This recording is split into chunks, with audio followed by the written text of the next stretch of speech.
I never thought a normal Tuesday evening could change everything.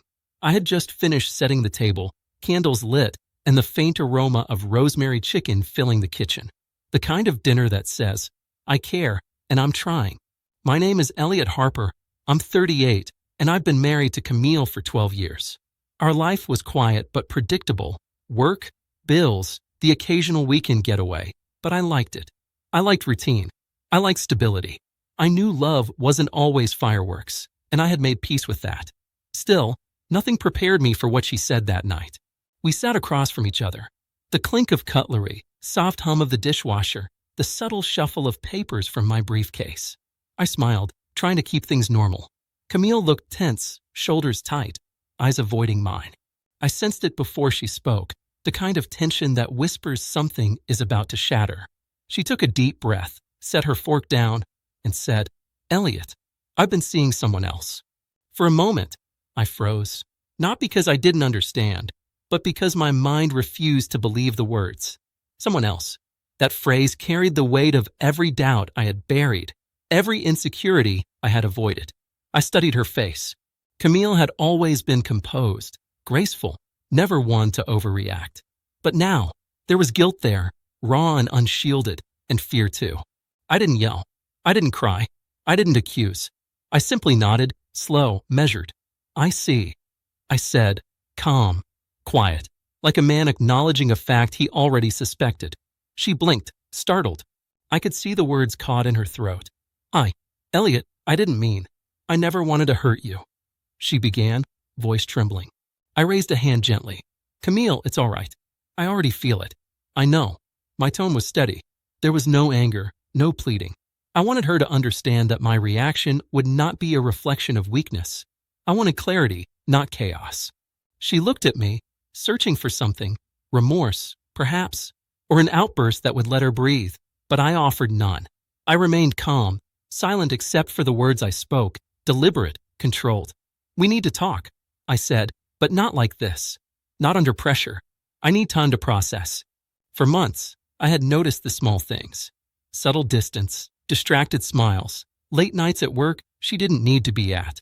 I told myself it was stress, fatigue, the routines of life. I tried, in my way, to be attentive.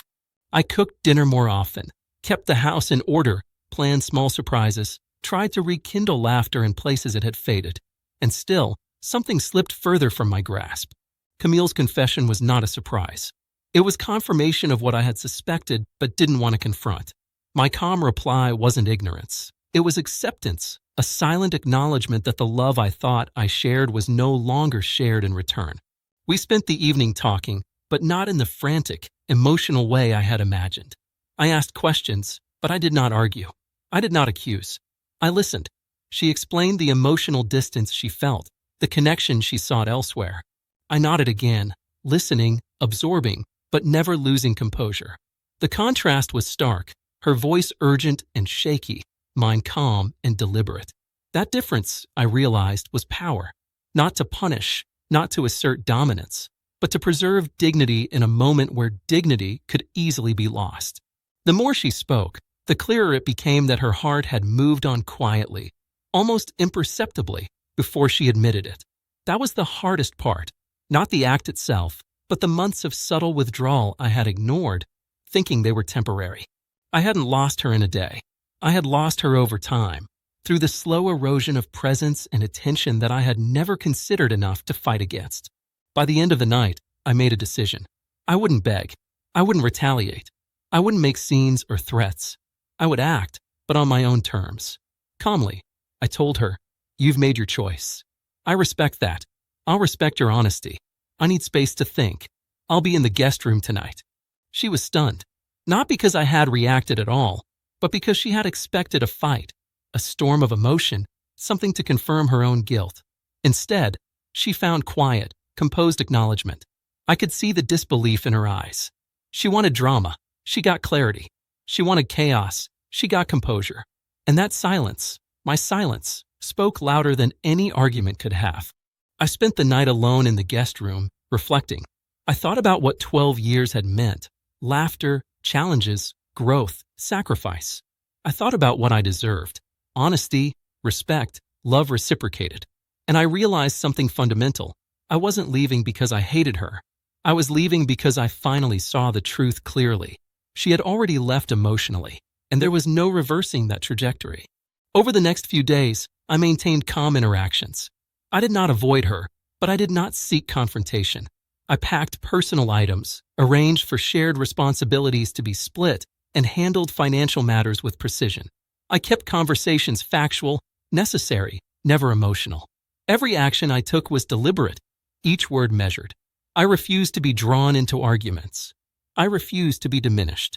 Camille tried several times to evoke a reaction, pleading looks, desperate explanations, even subtle manipulations, but I met each with the same steady composure.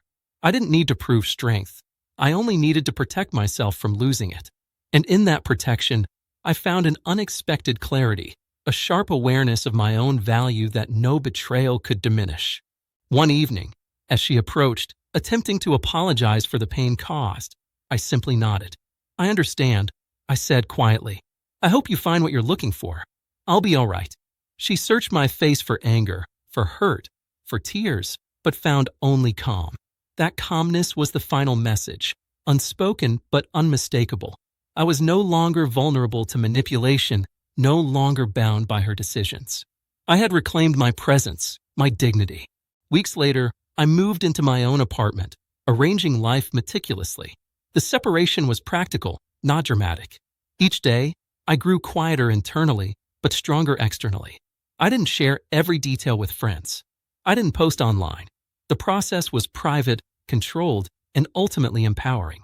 Now, looking back, I realized the moment she confessed was a turning point, not an ending. The words, "I've been seeing someone else," did not break me. My calm response, deliberate and composed, was the first step in reclaiming my life. I didn't need validation from her.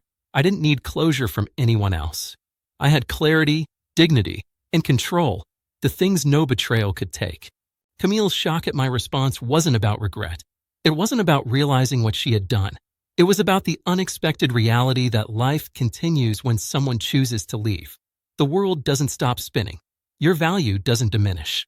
The quiet strength of composure, of calm, of deliberate choices speaks louder than anger, louder than shouting, louder than tears. That night, and every night after, I learned something fundamental. Respect yourself more than you fear loss. Accept truth calmly, act decisively, and never allow betrayal to dictate your emotional state. I didn't yell. I didn't fight. I didn't cry. I simply responded with clarity, and that clarity reshaped everything.